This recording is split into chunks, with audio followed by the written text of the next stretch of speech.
ಸ್ಮಾರಕಕ್ಕೆ ಬಂದು ತಾವೆಲ್ಲರೂ ಜನ್ಮದಿನಾಚರಣೆ ಕಾರ್ಯಕ್ರಮದಲ್ಲಿ ಪಾಲ್ಗೊಂಡು ಯಶಸ್ವಿಗೊಳಿಸಬೇಕು ಅಂತ ಕೇಳ್ಕೊಳ್ತಾರೆ. ಗೌರವಾಧ್ಯಕ್ಷ BY Ramesh, VSS doctor Vishnuvardhan ಅಭಿಮಾನಿ ಸಂಘದ ಗೌರವಾಧ್ಯಕ್ಷ. ವಿಷ್ಣು ಅಭಿಮಾನಿಗಳಿಗೆ, ಕಲಾಭಿಮಾನಿಗಳಿಗೆ ಇವತ್ತು ಅಭಿಮಾನ ಸ್ಟುಡಿಯೋದಲ್ಲಿ ಡಾಕ್ಟರ್ ವಿಷ್ಣುವರ್ಧನ್ ರವರ ಪುಣ್ಯಭೂಮಿ ಏನು ಜಾಗ ಇದೆ, 15 ವರ್ಷಗಳಿಂದ ನೆನೆಗುದಿಗೆ ಬಿದ್ದಿದೆ. ಮತ್ತು 10 ಗುಂಟೆ ಜಾಗದ ಬಗ್ಗೆ 7 ವರ್ಷಗಳಿಂದ ಹೋರಾಟ ಮಾಡ್ಕೊಂಡ್ಬಂದಿದ್ದೀವಿ. ಈ ಸರ್ಕಾರದ ಮುಖ್ಯಮಂತ್ರಿಗಳು, 5 ಜನ ಮುಖ್ಯಮಂತ್ರಿಗಳು, 6 ಜನ ಜಿಲ್ಲಾಧಿಕಾರಿಗಳು ಎಲ್ರಿಗೂ ವಾರ್ತಾ ಪ್ರಸಾರ ಇಲಾಖೆ, ವಿಷ್ಣುವರ್ಧನ ಪ್ರತಿಷ್ಠಾನ, ಅಭಿಮಾನ ಸ್ಟುಡಿಯೋ ಮಾಲೀಕರ ಸಭೆ, ಎಷ್ಟು ದಾಖಲೆಗಳಿವೆ, ಎಷ್ಟು ನಾವು ಸುತ್ತಿದ್ದೀವಿ.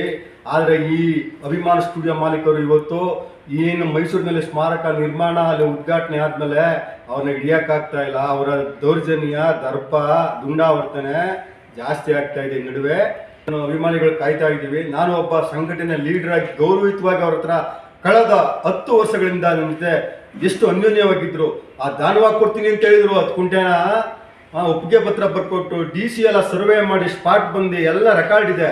ಇವತ್ತು ಉಲ್ಟೇನ ಬರ್ಕೊಟ್ಟಿಲ್ಲ ಅಂತ ಹೇಳ್ತಾರೆ. ಆ 2 ಎಕರೆ ಜಾಗ ಸ್ಮಾರಕ ನಿರ್ಮಾಣ ಮಾಡುವಾಗಲೂ ನಾವು ಬರ್ಕೊಟ್ಟಿಲ್ಲ ಅಂದ್ರು, ಸರ್ಕಾರಕ್ಕೇನೆ ಬರ್ಕೊಟ್ಟಿಲ್ಲ ಅಂದ್ರು. ಮಾಡ್ತಾ ಇದ್ದಾರೆ.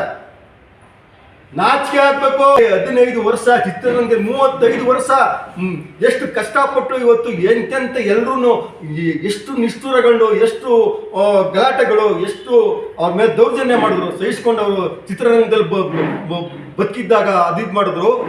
ಇವತ್ತು ಅವ್ರು ಸತ್ತಾಗಲು ಏನು ಹಿತಶತ್ರುಗಳು, ನಾಚಿಕೆ ಆಗುತ್ತೆ. ಇವತ್ತು ಈ ರಾಜಕೀಯ ಪಕ್ಷಗಳು ನಮ್ಗೆ ಯಾವ ಪಕ್ಷ ಈ ಪಕ್ಷ ಇಲ್ಲ, ನಾನು ಎಲ್ಲ ಪಕ್ಷಗಳಿಗೂ ಉಗ್ತಿದ್ದೀನಿ. ಎಷ್ಟು ಉಗಿದ್ರು ಅವ್ರಿಗೆ ಡಾಕ್ಟರ್ ವಿಷ್ಣುವರ್ಧನ್ ಅವ್ರಿಗೆ ನಾವು ಕೇಳ್ಕೊತಾ ಇದ್ದೀವಿ. ಇವತ್ತು ಜಿಲ್ಲಾಡಳಿತ ಇರ್ಬೋದು, ವಾರ್ತಾ ಪ್ರಸಾರ ಇಲಾಖೆ ಇರ್ಬೋದು, ವಿಷ್ಣುವರ್ಧನ ಪ್ರತಿಷ್ಠಾನ ಇರ್ಬೋದು, ನಮ್ಮ ಮನವಿಗೆ ಸ್ಪಂದಿಸ್ತಾನೆ. ಹೈಕೋರ್ಟ್ಗೆ ಕರೆಕ್ಟಾಗಿ ನಮ್ಗೆ ಮಾಹಿತಿ ಕೊಟ್ಟಿದ್ರೆ ಇವತ್ತು ನಾವು ಇಷ್ಟು ಕಷ್ಟ ಪಡ್ತಾ ಇರಲಿಲ್ಲ. ಇವತ್ತು ಇಷ್ಟು ನೋವು ತಿಂತಾ ಇದ್ದೀವಿ. ನಾವು ಮುಂದಿನ ದಿನಗಳಲ್ಲಿ ಆದರೂ ನಾವು ಇನ್ನೂ 2 ತಿಂಗಳು ನಾವು ತಾಳ್ಮೆಯಿಂದ ಕಾಯ್ತೀವಿ. ಅಭಿಮಾನ ಸ್ಟುಡಿಯೋ ಮಾಲೀಕರನ್ನು ಬೇಡ್ಕೋತೀವಿ, ಸರ್ಕಾರನು ಬೇಡ್ಕೋತೀವಿ. ಇವರೇನಾದರೂ ಈಗ ಮೊಂಡುತನ, ದುಂಡಾವರ್ತನೆ ಮಾಡಿದ್ರೆ ಪರಿಸ್ಥಿತಿ ಬೇರೆ ರೀತಿ ಇರುತ್ತೆ. ಅಲ್ಲಿ ವಿಷ್ಣುವಾದ ಅಂತ್ಯ ಸಂಸ್ಕಾರ ಇದೆ, ಆತ್ಮನು ಕೊರಗ್ತಾ ಇದೆ, ಆ ಸಮಾಧಿ ಮಂಟಪನು ಕೊರಗ್ತಾ ಇದೆ. ಅದಕ್ಕೆ ವತಿಯಿಂದ ನಾನಲ್ಲಿ ನೇರವಾಗಿ ಅಭಿಮಾನಿಗಳ ಕರೆ ಕೊಡ್ತೀನಿ, ವೆಲ್ಡಿಂಗ್ ಮಾಡಿಸ್ತೀನಿ. ಅದೇನು ಕೇಸ್ ಹಾಕತ್ತಾರೆ ಅಭಿಮಾನ ಸ್ಟುಡಿಯೋ ಮಾಲೀಕರು, ನನ್ನ ಮೇಲೆ ಕೇಸ್ ಹಾಕ್ಲೆ. ನನಗೆ ಅವ್ರಿಗೆ ಆಡಿಯೋಗಳು, ವಿಡಿಯೋಗಳು ಎಲ್ಲ ನನ್ನ ಹತ್ರ ರೆಕಾರ್ಡ್ ಮಾಡಿಕೊಂಡಿದ್ದೀನಿ.